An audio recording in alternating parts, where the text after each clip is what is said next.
Welcome to Lieven and Marcelo's Criminology podcast, a podcast hosted by Marcelo Aevi from the University of Lausanne, Switzerland, and Lieven Pauwels from Ghent University, Belgium.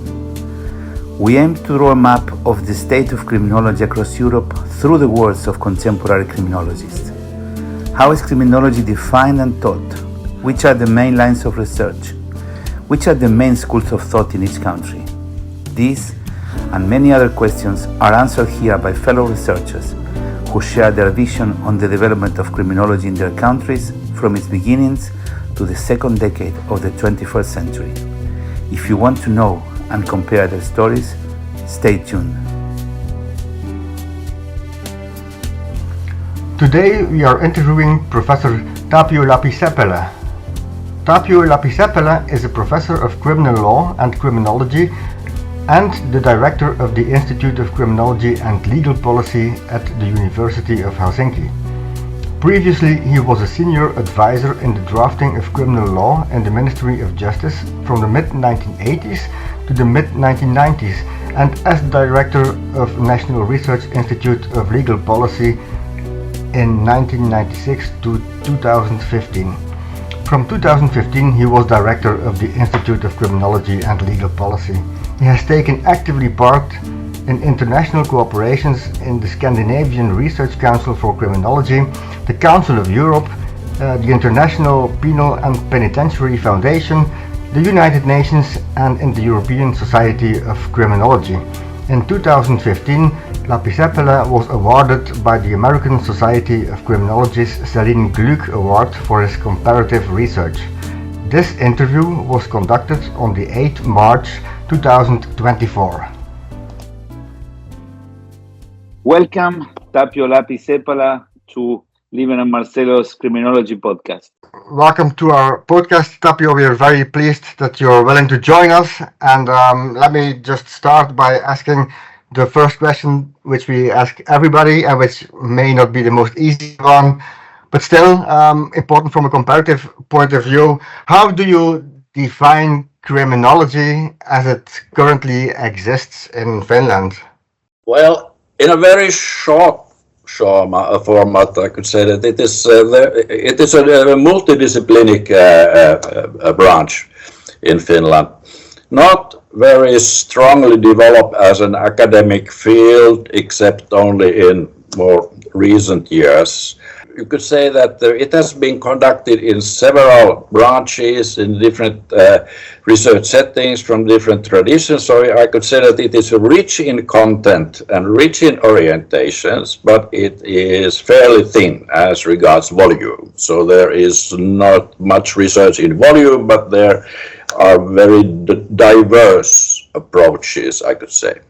Yeah, at the European level, the image of Finnish criminology were you and Kauko Aroma. Kauko from Heuni, that maybe we can talk a little bit about that later. It's an institute affiliated with the United Nations, and you from this research institute. I remember you were in the same building, one in the 5th floor and the other on the 4th floor. So this is interesting for us, how this arrived. And I have seen also when I went, now you are at the University of Helsinki, but there was criminology in another university. I don't want to risk the place by making a mistake, but there was a professor of criminology that I was introduced to maybe 10 years ago for the 25th anniversary of Heuni. And so maybe you can illuminate us a little bit about these different ways of doing criminology. Yes, definitely. If you go a little back in history, we could say that criminological research, if we skip the historical figures like Veli-Verkko in the 30s and 40s, but actually criminological field started to grow in Finland in the 60s. And there was a background, I think two things. First, the establishment of Nordic Criminological Research Council, which increased Nordic cooperation in criminology, and that affected Finland. But also in 1963, a specific Institute of Criminology was established in the connection of the Ministry of Justice at that moment. And that became the central place and for criminological research in Finland from early 60s.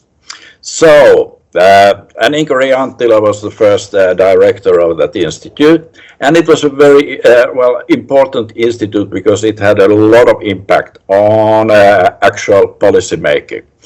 So in the early 70s, 74, that institute was expanded to cover also other branches of legal policy research, and the name changed to National Research Institute of Legal Policy.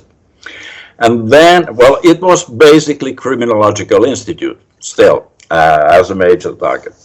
So, and then Patrick Turnwood became a director later on that.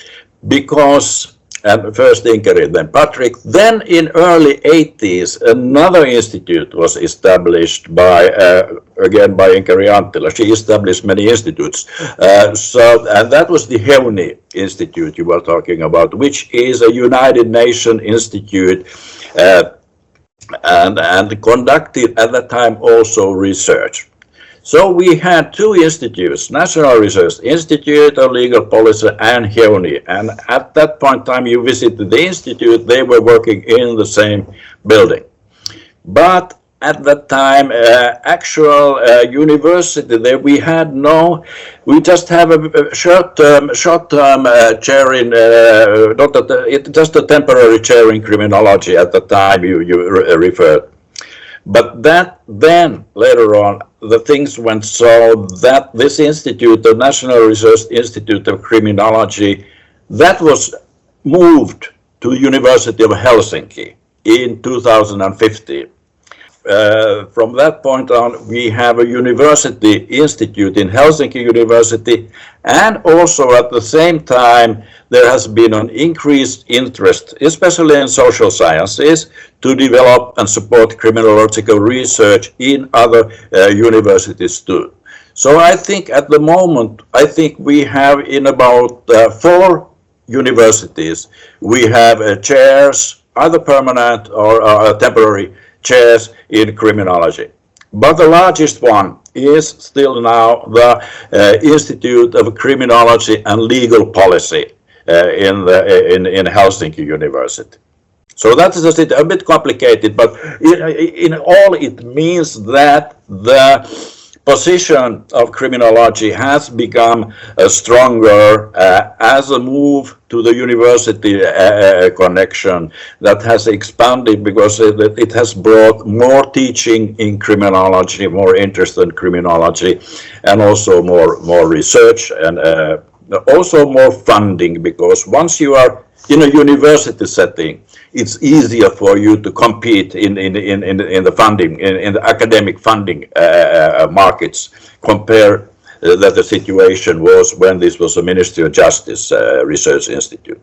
So that's in brief the institutional situation. Yeah, perhaps we can go by parts, and because you mentioned Veli-Verkko, and so Veli-Verkko is a major figure, but I'm not sure it's well known everywhere. If you were to tell us something about Veli-Verkko, which would be your message? He was a man who started his work not as an academic. He did his main lifetime work as the general director of the Central Statistician Office in Finland. He started as a work as an academic, of course, because he did research on homicide. He made a first major comparative historical research on homicide rates across the world. He did use also the existing materials from Enrico Ferri, but he also gathered a lot of own data. So, and the most important part of that data is he collected the historical homicide database from Finland and Sweden.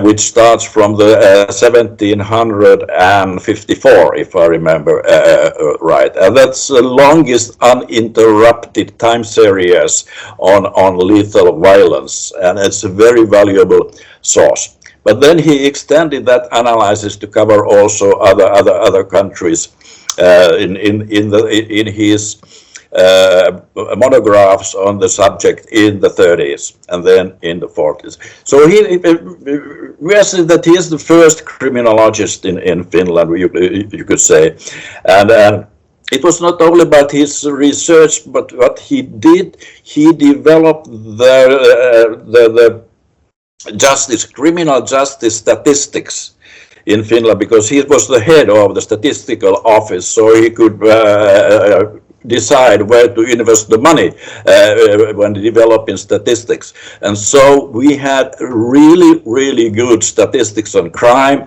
and court systems from the 20s, 30s onwards. Much better than we have now, you could say. Really? So that's about his role, and of course now that's another issue. But anyway, part of his work has been then later on continued by Martti Lehti, who continued and collected the historical data set from over 200 countries for starting from the 1800, which is a really remarkable and a valuable source. But that is, of course, another story. Yeah, but we can go there to Martti, who unfortunately left us during 2020. It's a huge loss for criminology, European criminology. But if just to put the Verkko in context, the things that I've seen from him are in the first half of the century. In the 50s, I think he was translated, but he was active mainly in which years in Finland? It is. I think the main part was the work was in the 30s. So the English translation came pretty late for his work, and what he did was crime analysis in the 40s, very much related to the alcohol problem, and because in Finland crime and alcohol are very closely interrelated, and that was one of the major research topics of Verkko. He then later became a professor of sociology in the University of Helsinki, but he did not much produce after that. So I think the main works are those in the 30s and 40s. I think, people complain sometimes about artificial intelligence, but one useful use of artificial intelligence would be to translate all these works, because these are lost. We only have this article, which is a summary of his research. Perhaps there is something there to be done. Yeah, that's a good idea. Yeah. They are really classic works, and there are some very some of his basic so-called Verkko's laws. They are still discussed and either falsified or proved. But anyway, you're right. Yeah, and I was thinking, because I remember you have a room there with a small library, Yeah.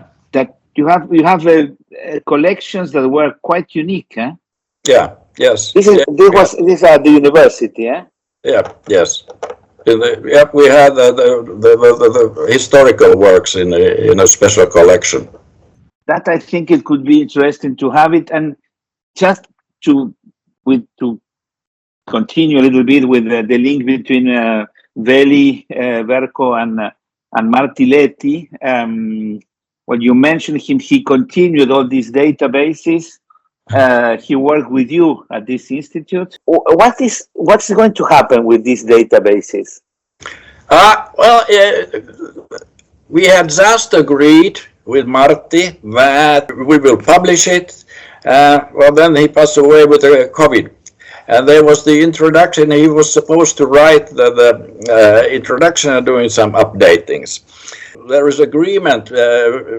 I just had an email exchange with him at the time. The agreement that we put it out, so there should be no problem. But it's still quite a huge work because there should be some updating, and one should understand that that this homicide data it contains several series. It's not just about having 230 countries for a long period, but for each country there are several series, because he has collected the health series, the court series, the police series, and it's always depending on the country which is the most reliable series to be used.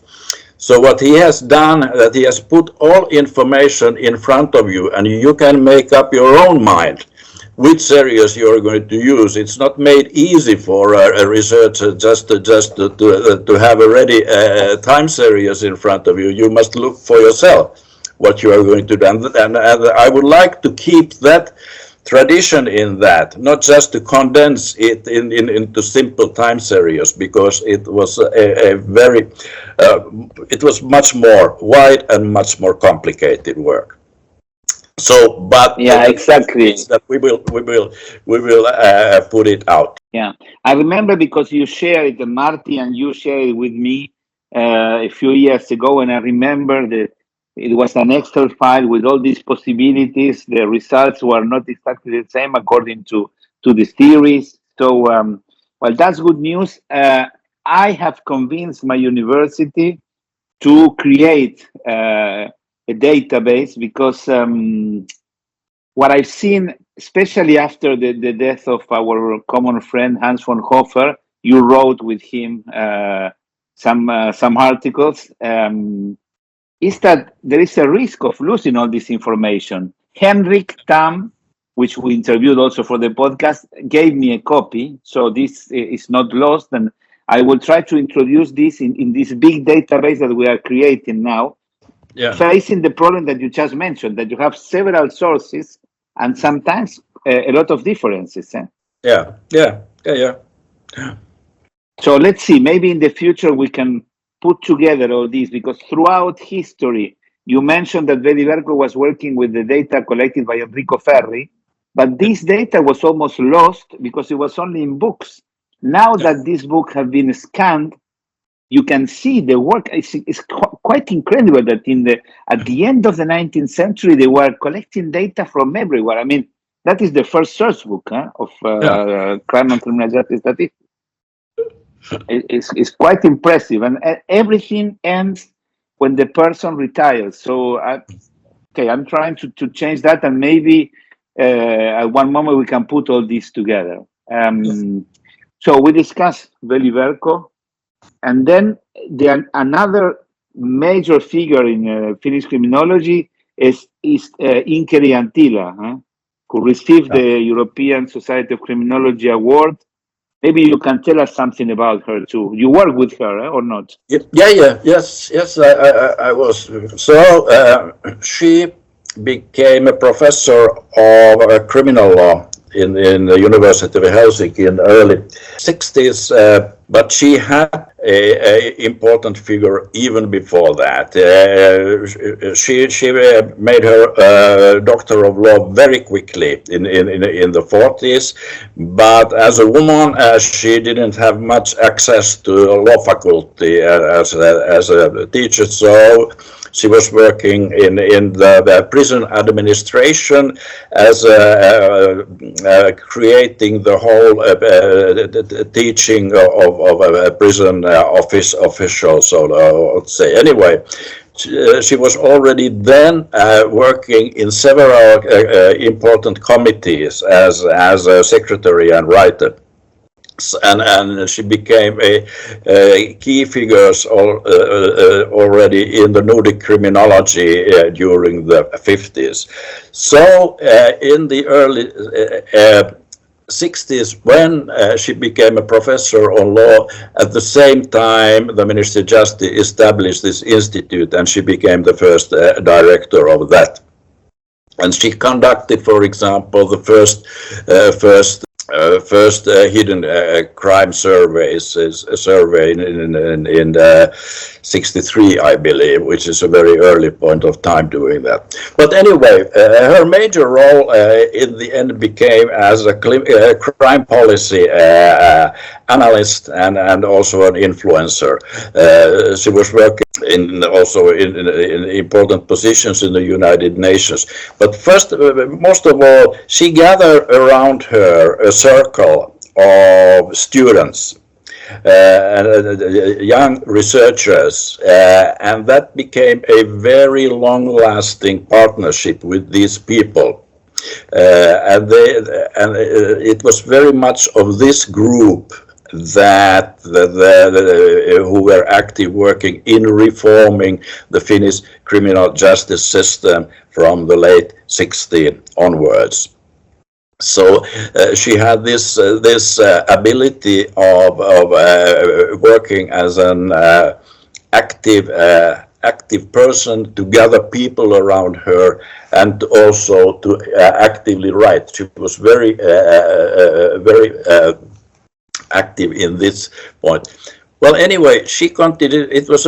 Her career is very curious because starting from the early 60s, then we started the Finnish criminal law reform. First committee, total reform. First committee was established in 72, and she was a member on that. Then the task force was established in 81. And she was in a central position on that. And the task force left its final report in 99. And she was again in an active position on that too. So it was a pretty long career from 72 to 99, working with the Finnish criminal law reform.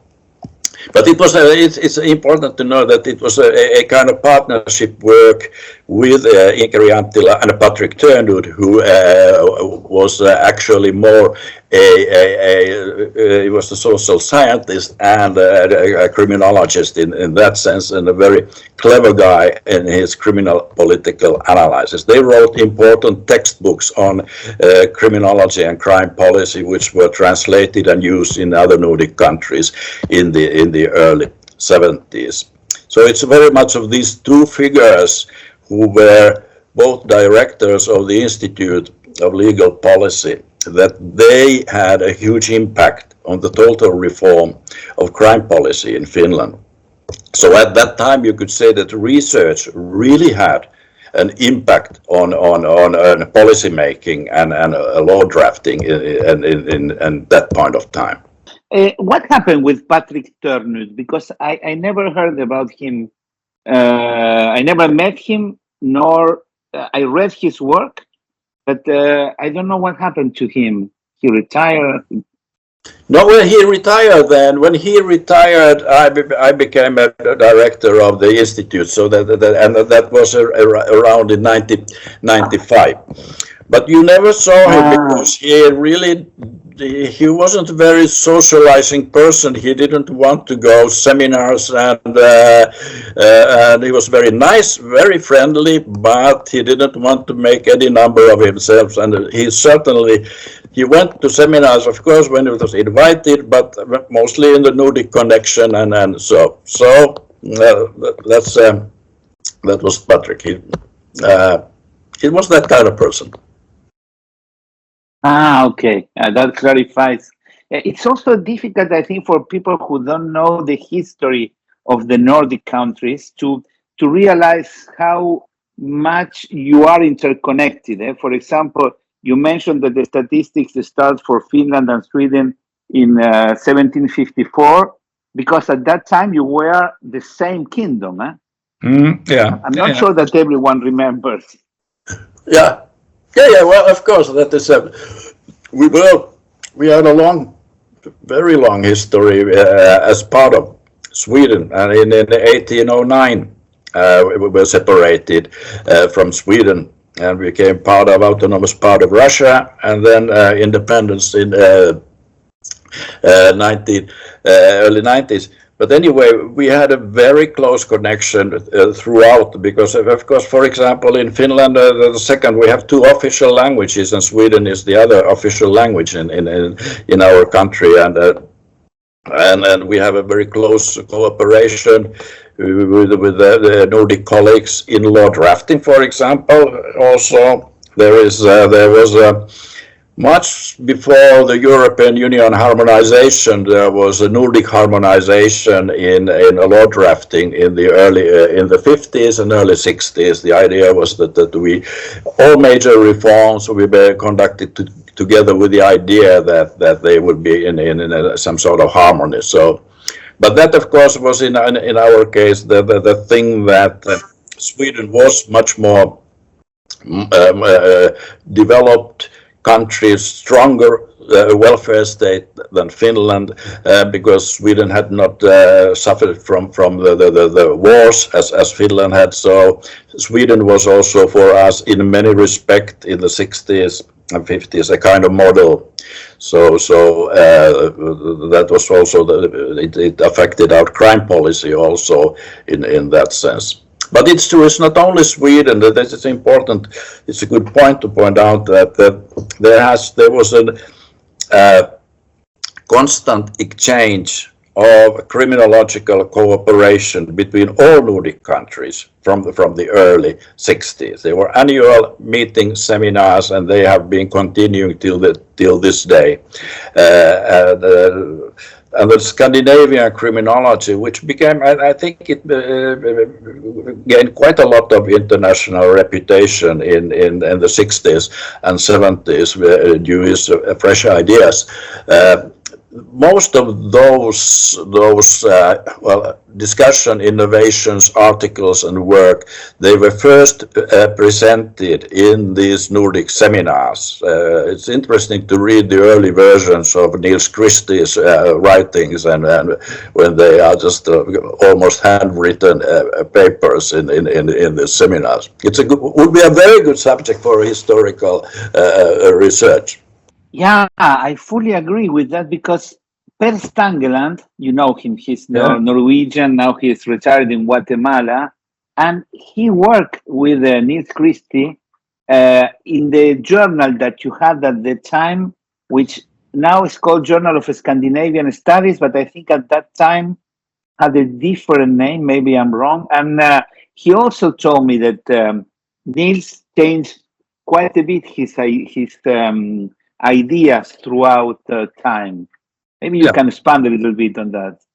Well, yes, they delivered these papers, delivered in the seminars, and everybody participated. There was a small communities, these Nordic countries, and the research circles were not large, but practically everybody was participating. So it was very efficient spread of information and also development of ideas and very active work. So. Persons like Kauko Aroma, for example, Patrick Törnud and Inkeri Anttila, they were permanent members in all of these meetings. And the same was from the other Nordic countries, Flemming Balvig and all the classical Nordic criminologists there. So, and then there's another important element on that, as was that they had also these kind of meetings, which there was a research seminar and then there's a contact seminar, which means that to have practitioners participating in the criminological discussions for prosecutors and judges, etc., which is very important if you want to influence and have increased knowledge on with these criminal justice officials, so that they were not separated from the, so to say, scientific community. One major point that you mentioned is the crime surveys, because when I did research on that, I found, maybe, but correct me if I'm wrong, that Gallup established first in Finland after the World War II, and included a question on have you been a victim of a crime, a general question that then Inkeri, Anttila, and I suppose the Nordic Council took as the idea to develop this first crime service, which appeared at the same time. Probably there is a connection, of course, in the Nordic countries, and then the US starts researching on that. Huh? Yeah, I believe it. There was some connection with Inkeri. Was it? I can't remember the US Wexler. I can't remember his name. But anyway, research was conducted. I don't know that when people are called to have their military service, so everybody is obliged to participate in that occasion. So it was a very good opportunity to conduct a self-report study or a victimization study that can happen, and that was the first systematic effort, and I think that raised quite a lot of interest in the United States too. But I'm not sure on the details. But the data, the first versions appeared in 62 or 63. Yeah, it's very early, huh? And perhaps then you did a lot of research on prisons on the one hand, on how Finland changed its prison population rate, and on homicide. Perhaps we could go through these two issues, starting with I know that you have explained this in a lot of seminars, but the public of the podcast is not necessarily the same of in conferences. So perhaps you could explain a little bit this. Well, the thing is that for Finland, high prison rates were a chronic problem during the mid of the century. Let's say from 30s to 50s, late 30s to 20s to 50s, and we had that was because we had 3 wars. At that time we had civil war, we had the prohibition and the depressions and a lot of social problems and economic problems which were reflected in our crime policy. But in the end that meant that we had several times more prisoners than the other Nordic countries.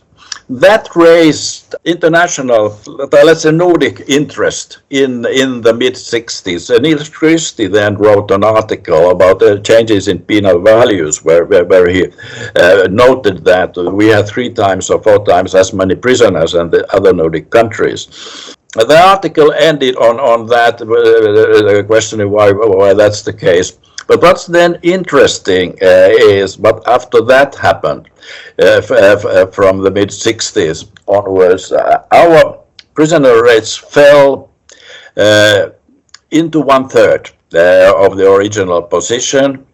First, we had about 3 times more prisoners than other Nordic countries. In the early 90s, we were exactly on the same level. And now we are even below the other Nordic countries. Why this raised curiosity is that at the same time things were going into other direction in most Western countries, especially in the United States, which was raised from 160 prisoners to 750 prisoners per capita. So the issue was and at the same time, there was also general theory explaining that this change that takes place in the United States and in the United Kingdom and in Australia and New Zealand, it is a general global phenomenon that touches all countries, and that created a kind of assumption that this is a global issue. But Finland was totally different and going the other way. And if you then look other European countries, you would see the same, that there was no, for example, there was nothing like that taking place in Germany and nor in Switzerland either. But anyway, Finland was more specific and special because the difference between the other Western countries, especially Anglophone countries, was so radical. So I did study that a little and looking at the dynamics of the change, which was very much about also, this is not so much written in English, but also the Finnish discussions on crime policy on that, and it would show that the participant and active work of people like Inkeri Anttila and Patrick Turnwood and the research community had a central role there. But also that there were general social changes and socio-economic and cultural changes and specific features of the Finnish political culture which explain that very benevolent change. So it was basically about Finland building its welfare state and with increased social and economic equality and security, and also increased trust in the institution, and all those elements. Then if you expand the analysis and think that what happened in Finland, what affected that, then you could realize and see that the same dynamics and same drivers or same variables are relevant also in explaining changes in other countries. So that was the point in that research to realize that there's a similar dynamics that explains the Finnish going down, explains the England and United States going up, and also explains the existing variations in the use of imprisonment. Which is not to deny that there are country-specific and cultural variables and explanations, but one should look at the political economy. This was very early writing on these issues in the early 2000s, so the political economy and the welfare state strength and social sentiments, trust and confidence on legal system. So that was well, it was an interesting part of research on my side, and it provided me a lot of information of other countries too, which was a kind of bonus of that research. When you say that the same variables or dynamics that explain the prison population rate going down in Finland explain why it was going up in the UK and the USA. Can you expand a little bit on that? Now we have to talk in very broad terms, but if we really summarize the difference between England and Wales and United States and Finland is that in UK and US incarceration rates went up when they were scaling down their welfare state. And in Finland, our incarcerations went down when we were building our welfare state. So in very, very simple terms like that. Then you could then look for other countries, and you would really see that the age of incarceration or the growth of incarceration is the age of increasing income differences, increasing social differences, for example. Of course, there is other elements involved, and it's about the political culture and the possibility that crime is not a politicized issue in Finland, crime policy in that sense, that it has a lot to do with a consensual type of democracy, which is based on cooperation and bargaining and consensus on major issues, not that kind of competition which takes place in the United States in any two-party system. Well, of course, now the situation is kind of reaching its top in the United States, of course, but anyway, that kind of surrounding does not allow moderate talk on difficult issues. It leads to a very short-sighted, quick turns of a crime policy and let's say basically very populist reactions in the end. But anyway, this is trying to explain this gets them the details and nuances too complicated. I mean, it's not a good idea to try to summarize this in a short format. usually doesn't. You're right. No, you're right, and you wrote about it, but at least the persons will have a motivation to go and get more information about that, because I'm currently on scientific leave this semester, and I'm doing research here in Argentina. I came to Argentina, which is the country where I was born and raised, and they take many times Finland in particular as a model for changing the criminal policy in terms of incarceration.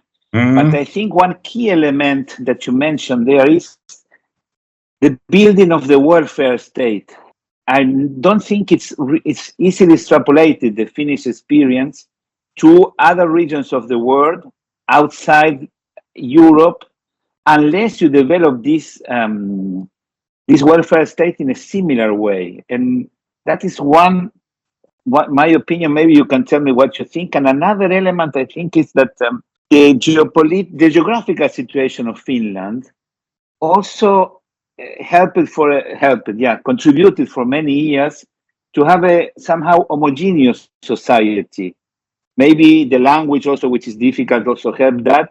You didn't have a lot of, now you have them, but you didn't have a lot of minority groups, or at least that is how I see it. Yes, you have the minority of people speaking Swedish, but not a lot of immigration from other countries, like, for example, Switzerland. Do you think that played a role in general? Then we send them to read.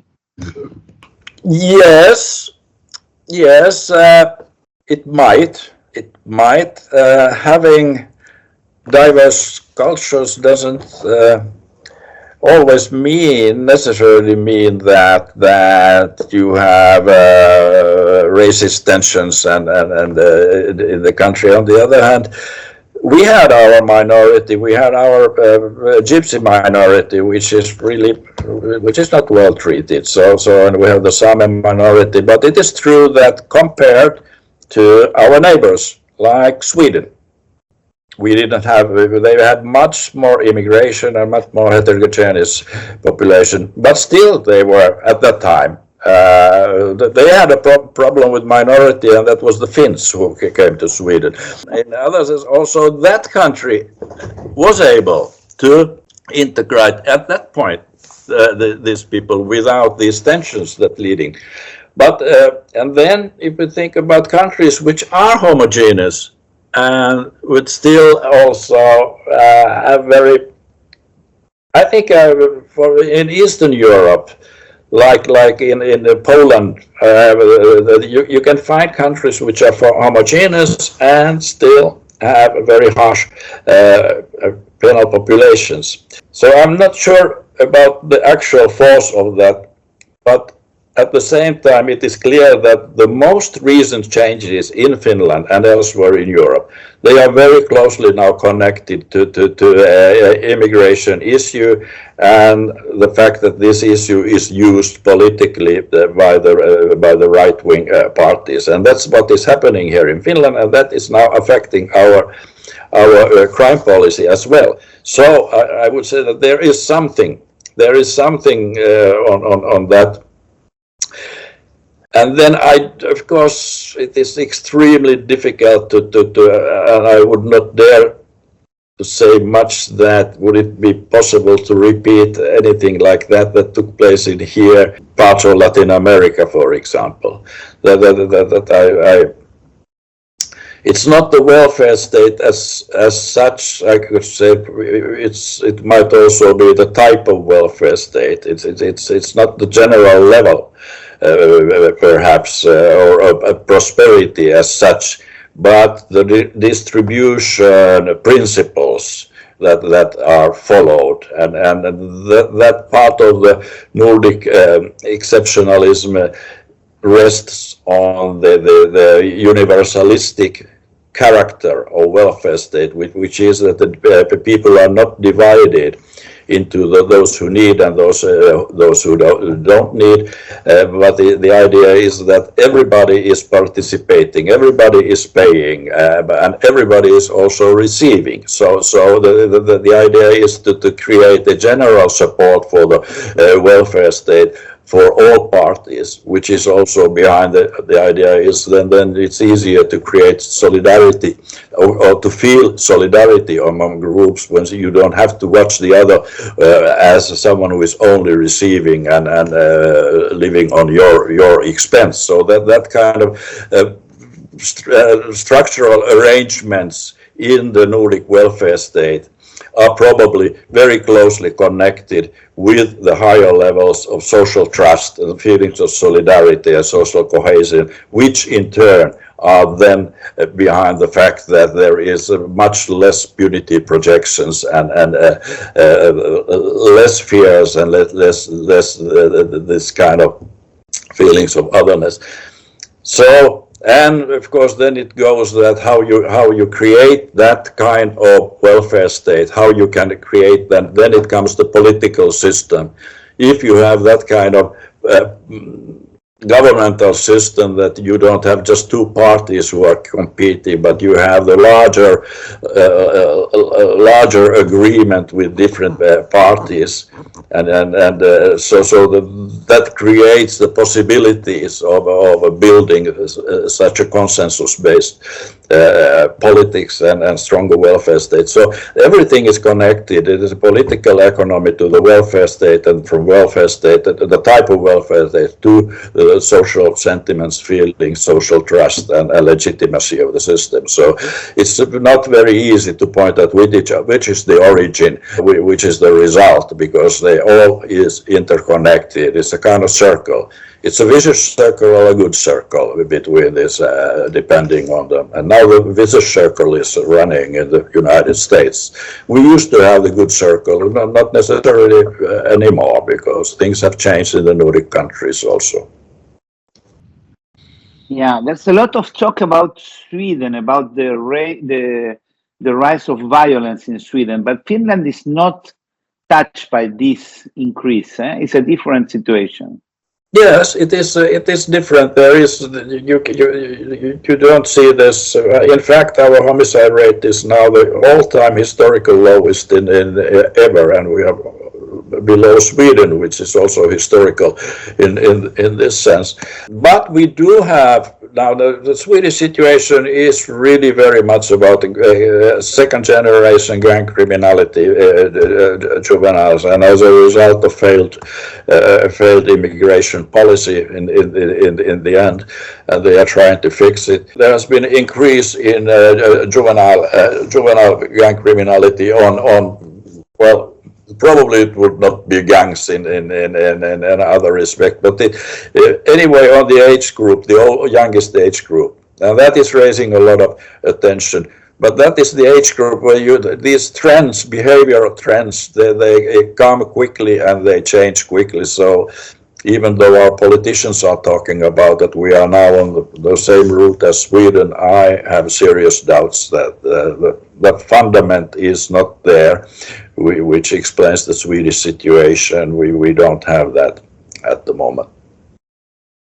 Yeah, that's good to hear. And the other thing that you researched a lot was homicide.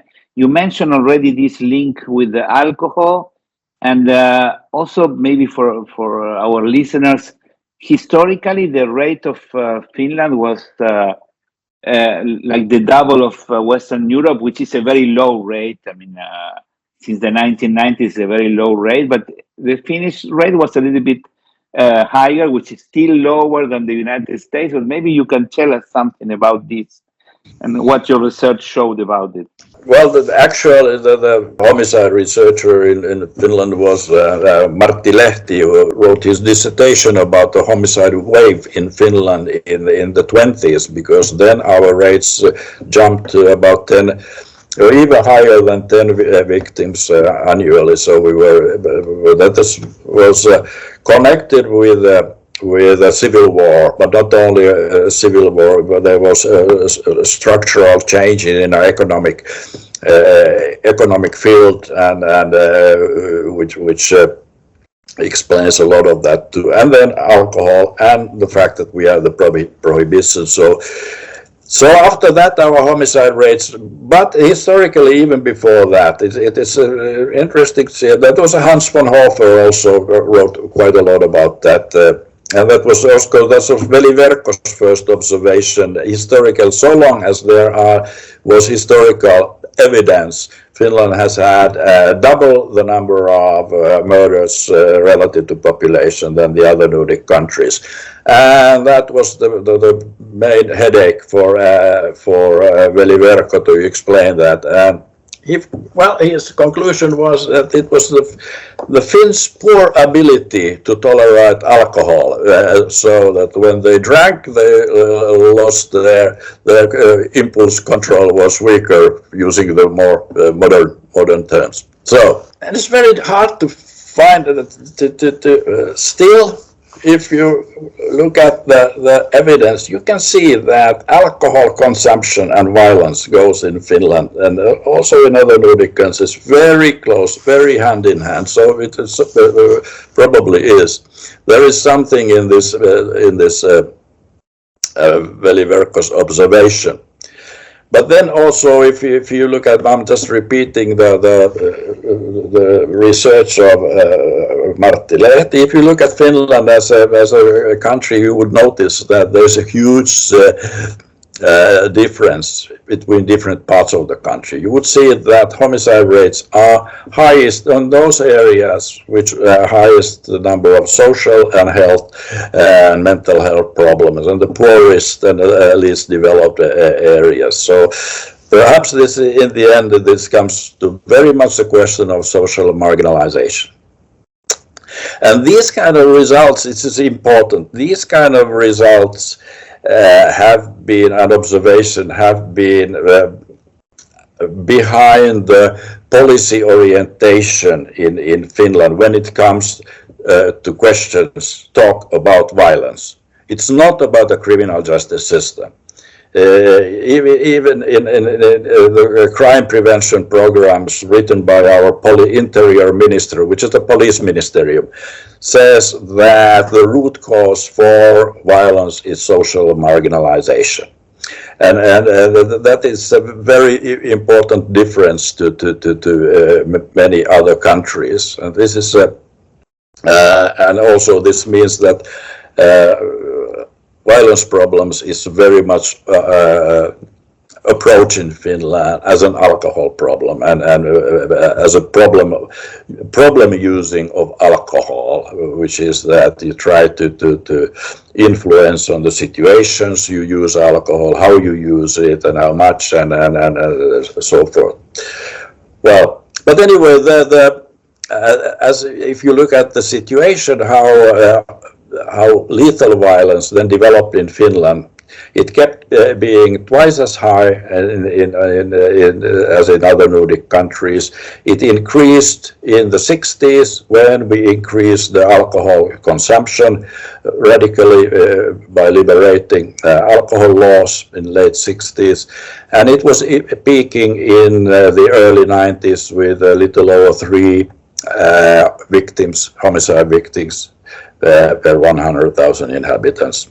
And then it came down, as everywhere else in most Western countries from the 90s onwards, now to the level, it was even a little below 1, which is still, well, it's a high, because you find many countries in Europe with a 0.5 homicide victims.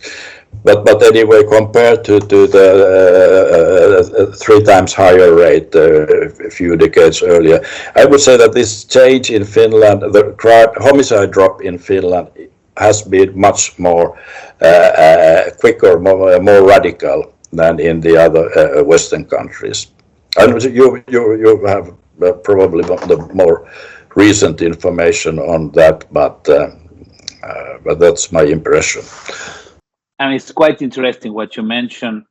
Yeah, we could discuss one day about why homicide went down. There are different causes probably and some common causes, but that would take us to another discussion, which is quite interesting too. But in any case, I would say, before going back to Finland and how criminology is taught in Finland, maybe from this Nordic perspective, Lieven, I've been monopolizing the talk.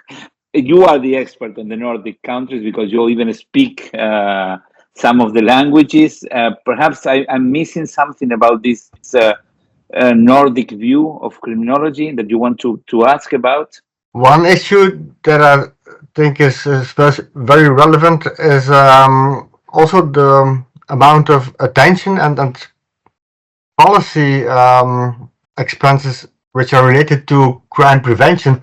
Level of crime prevention in, for example, Finland and Sweden is much higher. I mean, if you talk about public expenditure, than, for example, in Belgium, the Netherlands, the UK. So this is also something which is, I think, very interesting to take into account, or is it just a general consequence of the welfare state? Because we also have had the welfare state in Belgium and in the Netherlands since a number of decades, but a huge difference is, I think, the amount of attention paid to prevention and who is in charge of crime prevention, because early prevention may also prevent the start of long criminal careers, which seems to be something that all the Nordic countries are really good at. I mean, they're model countries with regard to crime prevention, and Nordic countries often win the, for example, prizes or are in the top 3 of the EUCPN prizes on crime prevention. So what's the reason for the success of the Scandinavian prevention programs? Or what factors contribute to the fact that you are able to support crime prevention so good in comparison to other European countries? And not just the situational prevention, but also the social prevention. So the combination, the integrated prevention. That's interesting, because I never came to think about that, because I don't know how crime prevention work is, let's say,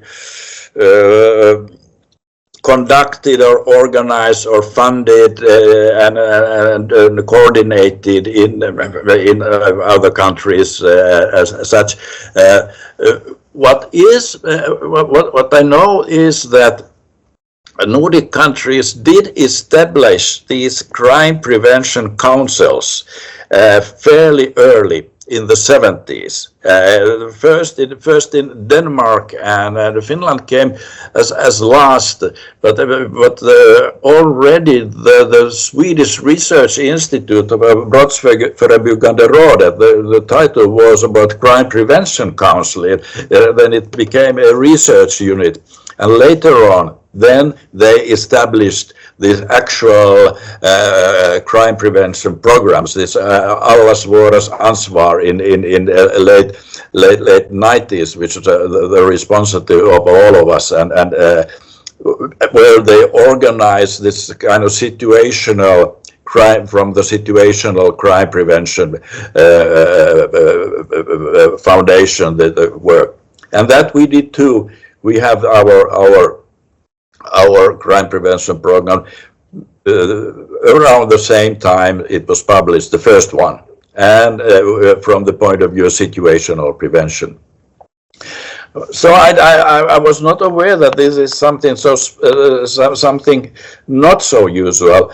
There is some in the history of that thinking which may be still relevant, and now we have to go back to Patrick Turnwood's work in the late 60s in his writings, where he, and that's also in a criminal law textbook in the late 60s, as a very important crime prevention strategy was to control crime situations. And I mean, this was 68, if you look at it, when did situational crime prevention come as a topic in discussions? It was in the 80s in other countries, in United States and England and West.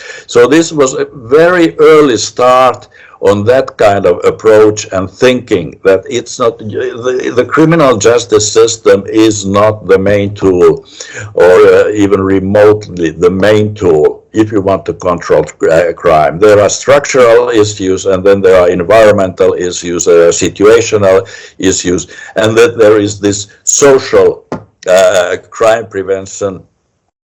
Or we have this saying that the good social policy is best criminal policy, and part of that thinking is that there is a lot of social arrangements which are not planned as being crime preventive measures, but which actually are very important on this, or the arrangement of daycare, for example, and this kind of resources that are used for other reasons, but which in fact increase and create the social cohesion and social bonds, and the effective social controls, which the close control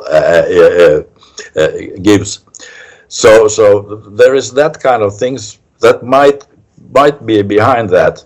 But I don't know whether the funding actually, whether it's funded in such a, at least in Finland, it's a very little money that is spent in we have a crime prevention council. It does fund small scale projects in crime prevention. Basically, the work is done in all municipalities. So this is a kind of local municipal crime prevention work based on the idea of situational crime prevention.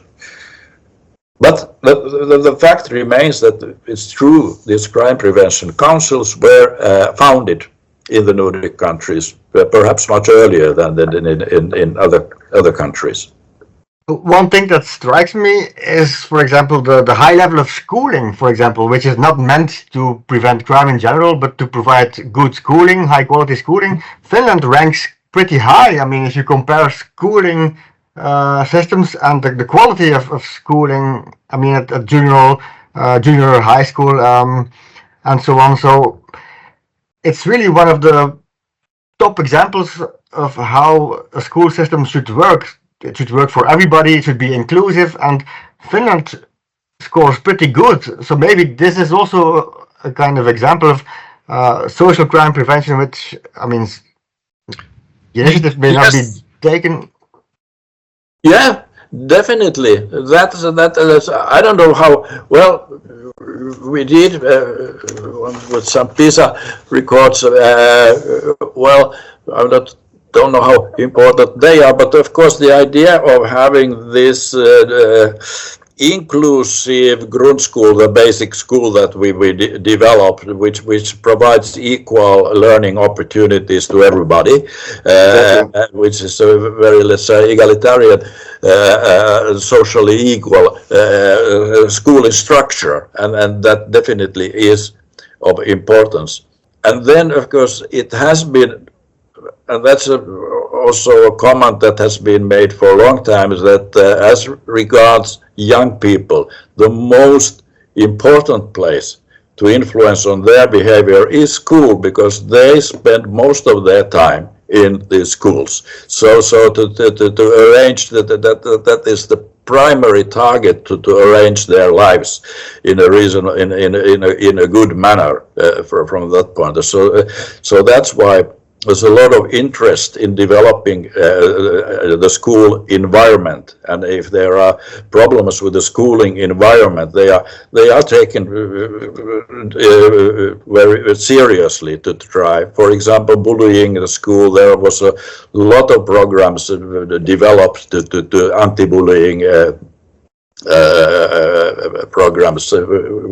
Some of them also won these prizes of crime prevention in the European context. So, well, that's true.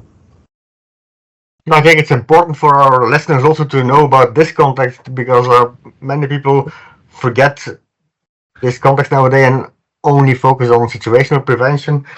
But Marcelo, maybe talking about school, we may continue talking about school, but at the level of the university and the teaching programs in Finland.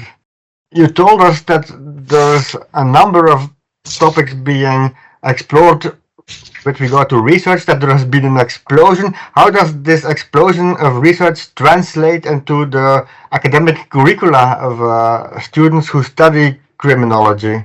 Let's say so that we don't have what you might call a master's in criminology as a separate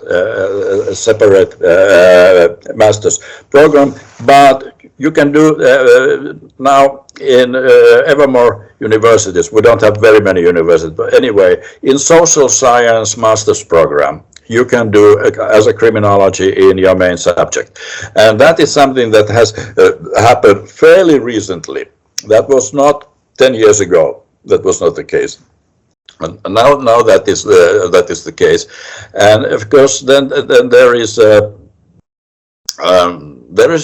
PhD program, so again, not solely on criminology, but and there are quite a large number now interested in writing their PhD on criminology. That was not previously. Doing criminological PhDs was a rarity in Finland. Among the first, I think, was Matti Joutsens, which you very well know, and then very few in the 80s, 90s. It started to increase from mid 90s onwards. So. And then, of course, there is a possibility I don't know what to say exactly in English term, the college, not actually university, one degree lower, where, for example, social workers are educated. And among them, this is very popular. There is really a large number of people who do that. So it's clear that the criminology is popular. If you put it in a university and give people an opportunity to do that, you get a lot of students. And that seems to be expanding in Finland. So I would say this is perhaps also partly a result of the fact that the National Research Institute was moved from the Ministry of Justice to Helsinki University, because this is still the biggest institute, biggest criminological institute, and it's organizing now a major part of systematic criminological teaching university. The problem is, what I find a bit problematic is that teaching in law faculties, previously criminological teaching took place in law faculties, but now it has decreased or almost disappeared, and that is a problem. I would say that it would be important to teach basics on criminology, crime prevention, effects of sanctions, etc., to all judges and prosecutors, because they should know with what they are dealing with. But we are fighting on that to include. It has not totally disappeared, but there are not many people who want to do that, because well, you have to have a different approach when you talk to law students than when you talk to social scientists, and the topics are also different. It's not about the crime theories, but the crime policy analysis, which is different. Yeah, and another different thing is, of course, the amount of attention that can be paid to methodology. If you want good policy, you need good data, and you need to know how to work with this data. And this is something that's, of course, stressed more in social science faculties than in law faculties. It's the same challenge in Belgium, I guess. We are also situated within the faculty of law and criminology, and not social sciences. But yeah, I think it plays a role. But nevertheless, it's important to keep both kinds of people in the same boat, so to speak. Yeah, that is absolutely, that is the case. That is to tell a little about the Institute of Criminology, because there are two sections. Now there is the section on criminology with that label, which is basically doing interesting causal theories of crime. I mean, very much measuring and explaining crime. And then there is the section on crime policy, which is about doing analysis on the implementation on sentencing practices, and first also it could be doing research on comparative research on penology or comparative criminal justice, criminal policy research. But so you would need these both, and it's the latter part that would be relevant and interesting for law faculties and law students. So what we are trying to build is that this, and officially this institute, works in both fields. It works both in social sciences and it works in the field, in the law faculty. It works in both two faculties. But it's not, administration is not simple in this. Universities are very rigid on this. But anyway, we have acknowledged and we try to do that, to have it in both ways. Yeah, and okay, you mentioned also this influence that criminologists had in criminal policy, yeah? And there was an important generation there of people that you mentioned by their names. Nowadays, which is the situation? Because I wonder the kind of criminology that is taught in the Nordic countries. Many people would think about Niels Christie, but there is also this tradition of empirical criminology, and perhaps for criminal policy makers, both are important, but I don't know who is taking care of this, of translating this research to the authorities, now that the institute that you directed before becoming a full professor at Helsinki is not there. How is the link with the government now? Well, that is a very good question and an important one. When the institute was part of Ministry of Justice, first thing you might have in your mind that this is a problem, but now the Ministry of Justice is dictating what the researchers are doing. Well, they never did, perhaps because the background of the institute was that it was established by very strong persons, which one of them became also Minister of Justice also. So the things was the other way around. It has been sometimes said that the crime policy and criminal law reform was directed from the Institute of Criminology at that time. And that's not very much an exaggeration. That really was the case. So that also meant that there was a direct influence with research on policy. Now, after moving to university, let's say the official status of institute changed from a government advisor to a freestanding autonomous research institute, and that's not bad either. But of course, then the result is also that people start to study subjects which are important for their own academic career, and writing on international peer-reviewed journals is the first duty of an academic researcher. And then doing that kind of policy analysis, which would be needed for a critical evaluation of the existing practices in one's own country, there is not much reward, academic reward on that. And in fact, you are also put in a very difficult position. You have to defend yourself in the media, and that's not always so nice things to do. So that kind of interest is declining in the research. And therefore also the let's say the legal political input or power to say of research may be endangered as a result of that. So And then the other thing is that there are the populist politics of right wing, especially our extreme right wing party, which really don't care about any information. The traditional civilized conservative party does. But then we have our own right-wing populists. They really throw all the evidence out of the window. It doesn't matter for them.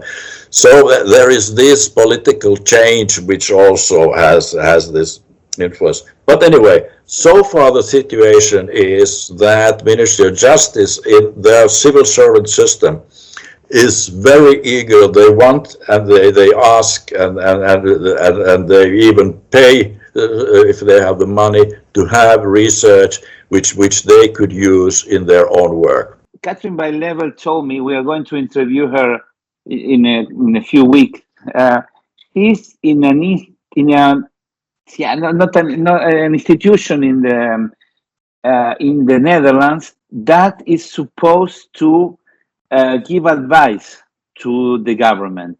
Yeah. They created like a group of persons, sort of group of advisory group for the government. Then I don't know the influence. We will ask her about it. But I think that your institute, or the institute that you were a director for many years, played that role. You know, that link between research and criminal policy. Without these kind of institutes, of course, you could say the Finnish culture has an influence there. The fact that there was no pressure, maybe in other places there are pressures. We talked about that with Pat Mayhew in an interview that will soon be online. She's just checking it before giving us the okay.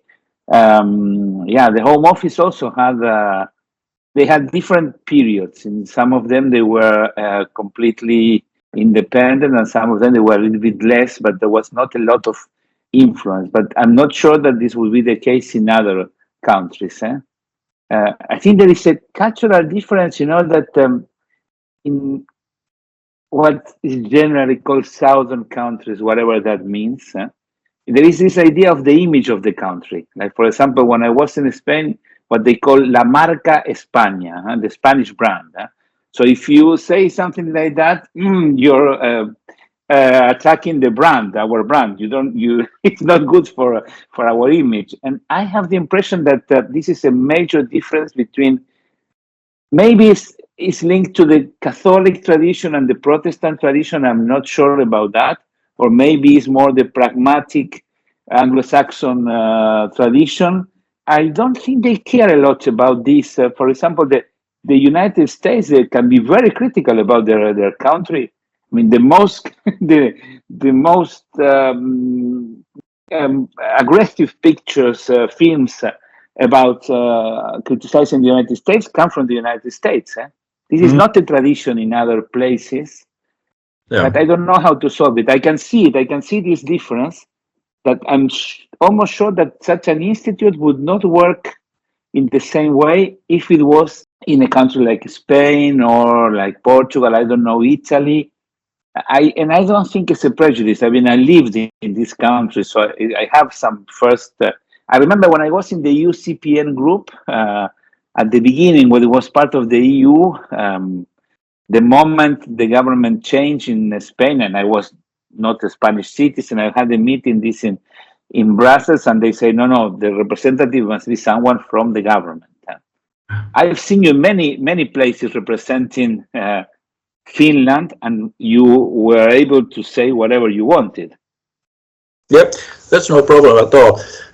I think that now the way the Institute of Criminology is now organized, I think it explains one additional comment, because when we were moved to the university, we also realized that there is a risk of losing the influence, and then there was a risk of losing our access to information, which we had as a state institute.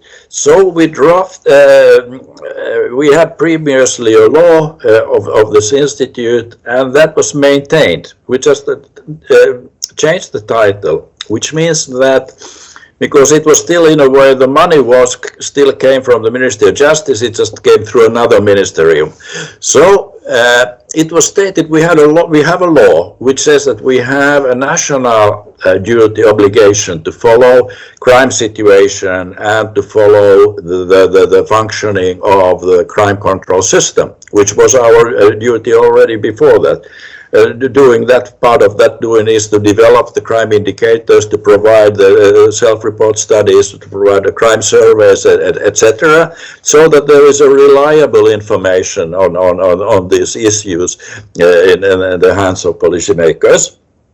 And so we also enacted that the Institute has a right to get access to the documents and materials which is otherwise not easily or even secret documents, which means that we can build our own, we can construct our own registers, and which is very important to build these research infrastructures. So we have that kind of specific guaranteed situation which gives us let's say, more backup and a more secure situation to produce this information. So it's still a bit different from, and also there is this board for the Institute, which is also the Ministry of Justice people are represented in that board. And so they do not interfere as in the actual research program, but that still is the way that we can convey, the Institute can convey their information and to the Ministry of Justice. So the communication is not lost at all. There is a very good cooperation with the Ministry of Justice and the Institute, but the thing is that the researchers themselves might not be interested to conduct that kind of research which has more implementation potential and which is not so academically rewarding as some other topics. So that is basically the interest. And the Ministry of Justice as an institution is interested on the information, but the sitting Minister of Justice at the moment definitely is not. Yeah, I see. And so we have two closing questions for all our guests. Okay. I will start by the first one because the second one will take us back to what you were saying now. But the first one is how crime has changed in your country during your lifetime. Yeah, I read that question and I found it very, very, very difficult.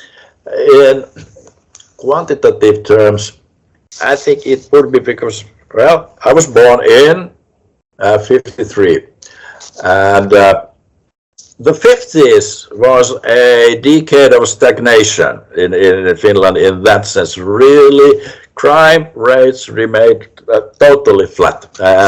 Nothing happened. At that time, by the way, the homicide was, we had 2 homicide victims per total population. And then it started to change in the 60s. There was a rapid increase from the mid-60s, especially in the end of 60s. Again, very much connected 2 things. One was the liberation of alcohol, which was reflected in drunk driving offences and violent crime and robberies. They are connected with the consumption of alcohol and the situations where you drink. And the other one was then what was increase in property crime, general theft offenses, which was a change of the structure of the markets. I mean the supermarkets coming and the crime opportunity structure changed. So that was a crime wave in the 60s, right at the time when I was a teenager.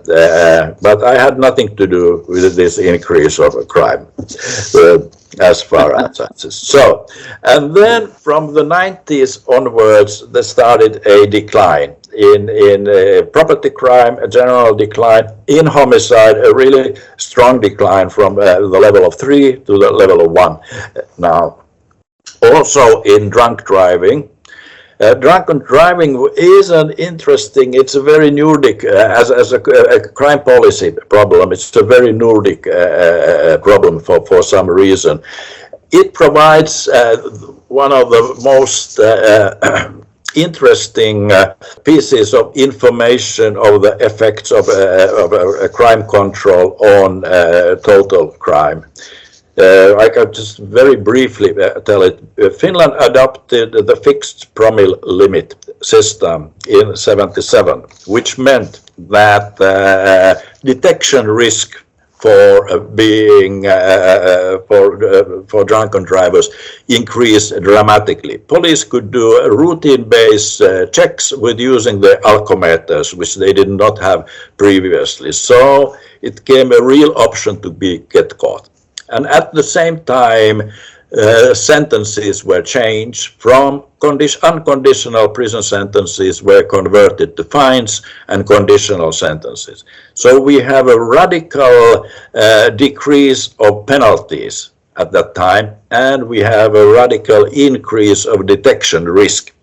And then we conducted roadside measurements of what is the percentage of drivers that are driving under the influence. This was not a police operation, this was an operation conducted by the university. Every year, twice in spring and in autumn, in the same spots, 20,000 drivers were checked.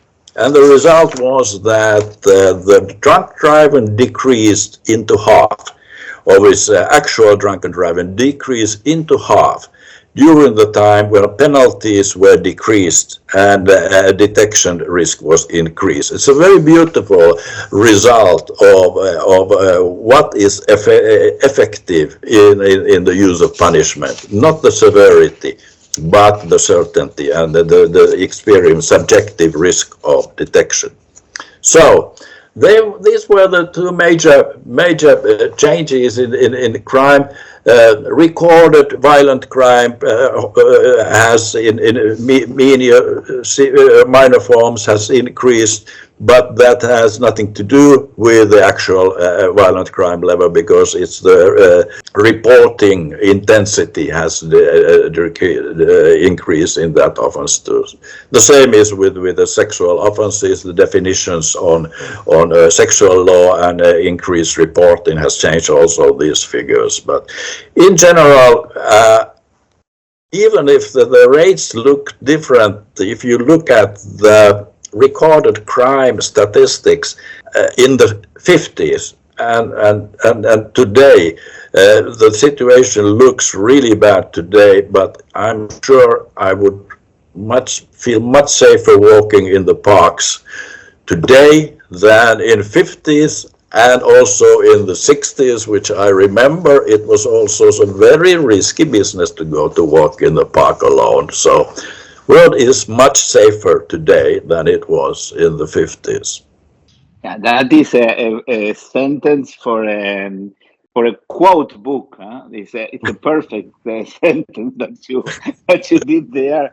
We will surely at one moment take this part of the video, because it's a very good, and it's very nice how you explain it like that, how you present the issue. It's really nice. Thank you for that, because it's sometimes some images are very, very powerful, and that's one.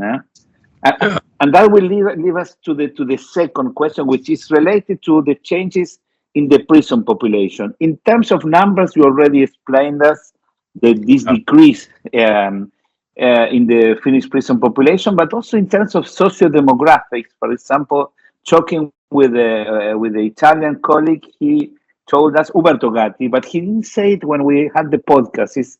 I had a lot of discussions with him, especially during the pandemic. We would discuss every week. He told me that when he started his career in the late 60s, when he was going to the prisons in Italy, he's in the northern part of Italy, he said that inmates were usually coming from, let's say, lower classes, that let's say that property crime and probably poverty was a major issue, and many times it was people coming from the south who was much poor, and this changed completely in 50 years. Which is your experience in terms of the changes in the socio-demographic population, prison population of Finland? Major change followed also the sentencing policy changes, in the sense that in late 60s and early 70s there was this very consistent policy in reducing the prison populations, and that was done by targeting to those offense types which were dominating our prisons at the time, and they were drunk drivers and property offenders. So what happened that the drunk drivers largely disappeared from the prisons, as I in a way just explain, and the same took place very much for property offenders. So what was left then was violent offenders, and then later on now drug offenders, then from the 90s. But all in all, there has been these health measurements, health surveys among the prison population showing that they are suffering from serious health issues, and there is a also serious substance abuse problems, and serious also mental health problems. So what is that? There is the composition of prisoners has changed. That let's say they were more like regular, fairly healthy people, perhaps with alcohol problems in with the case of drunk driving. That this population has turned in terms of enforcement agencies much more challenging, meaning that they have much more serious problems, and which would also means that there would be need for much more resources for the enforcement to organize these programs they would need. So I don't know whether it is the similar change, but because the offenses are different, they are more problematic, they are more serious also, the offenses. We have removed small and middle rank offenses more or less from prisons. So the fact is that the smaller you have your prison population, the more problematic that population is. So clearly dropping it from 160, which was the rate when I was born, to now to 50 to 55, also is visible in that. There is another, I think, from crime policy perspective, there is the other lesson of our change in the prison population, which is important, which might be good to point out, is that the Nordic countries, as such as I told, that we used to play a very different role. We had a much higher prison population than the other Nordic countries, and then we came down from the high level 160 to the 50, 60. The other Nordic countries kept their prison populations stable throughout the whole period. If you look at long-term historical statistics, you see that from the 50s onwards, the other Nordic countries, they have played around 50 to 60, with some small exceptions. And what is interesting, that when you then look at the crime statistics, recorded crime in all these Nordic countries, what you would see that the crime developed in all Nordic countries in exactly the same manner. It increased in the 60s, then peaked in the early 90s, and then started to go down. And that is despite of the fact that Finland has totally different prison corps, with a huge drop from 160 into a third of the original position. So this is a nice comparison showing that it was quite possible to reduce the number of prisoners into a fraction of its original position without disturbing the symmetry of the Nordic crime trends during those years. Another argument showing the relative, let's say, it's not totally unimportant what happens with the criminal justice system, but it has much less relevance on crime rates than one usually is inclined to think. Okay, that was very clear. And yeah, we never ask our guests to make predictions about the future, because the criminologists are not very good. We are not very good futurologists, but the challenges now, the challenges that yours, we can close with this perhaps. Which are the challenges now for the criminal policy, for the Finnish criminal policy makers? I think it is now this how this immigration issue is politically taking handled. I don't know what's the right word. What is the approach you are taking in the immigration issue? Because that has now the strongest potential to keep or raise the extreme right-wing movements in more or less long-lasting power in political field. Now they are increasing their popularity. And if that is the case, it is clear, even if it's not their primary target, criminal policy, it's clear that it's going to mean a total change in criminal political thinking.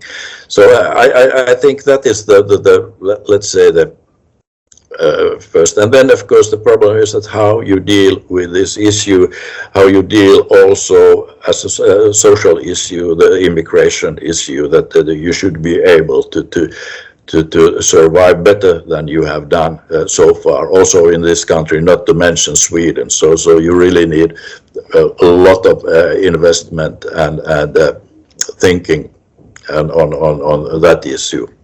Okay, that's a good program already, yeah? Lieven, I don't know if you have any other questions for Tapio. I think we discussed them all, but if there are other things you want to add yourself, please be our guest. Something that you want, some message from you. Yeah. For our future listeners. Well, I think my head is totally empty, which can be heard from my comments, because I think you need to shorten this quite a lot. Let's say 2 minutes would be I think you can get 2 minutes pretty well from this, or sometimes perhaps even 5. We can have then some experts, but this is very good to have a talk like that, and you can hear it in your car when you have the time, because it's a relaxed discussion, and then we can have some small parts in video. But I think people will enjoy it, because you told us a lot of things today. A lot of things which are quite nice. I fully agree, because there are many things which I didn't know about the specific history of Finnish data collection and the political structure. So, and in the end, if you look at the final version, it's always a little bit shorter than the version we have recorded now. Now we have a 2-hour talk, but if you edit this will be like 1 hour 30 minutes or something, because we cut all the small things. So it's really not that extreme long, so people really enjoy listening to these podcasts, because they can stop and just continue listening when they're traveling, when they're just driving home. So these are the good feedbacks we receive. So it's informative. So thanks a lot. Okay, this was pleasure. But please, if you gotta send it to me. Sure. Yeah. Once it's edited, we'll send it to you. Yeah. But don't worry. Just think that people need the context to understand. Yeah. Not just 2 sentences without context. But you'll get it. But it was a very nice talk. Thank you very much. As always, we have discussed in many places.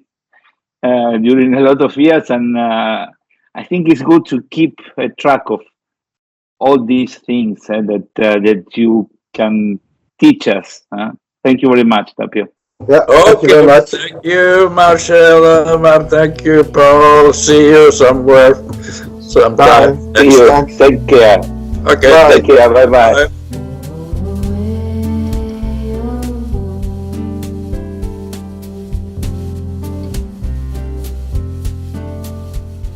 Thank you for following Lieven and Marcelo's Criminology podcast. This podcast is edited by Eduardo Coco from the University of Lausanne. Our theme song is Seagull's Night, Noche de Gaviotas, composed by Gustavo Cantero, arranged by Tato Germano, and played by Tato and Gustavo with the voices of Sasha Conte and Alejandro Turco Gujot. Your host are Lieven Pauwels from Ghent University, Belgium, and Marcelo Evi from the University of Lausanne, Switzerland. Cheers, and see you soon.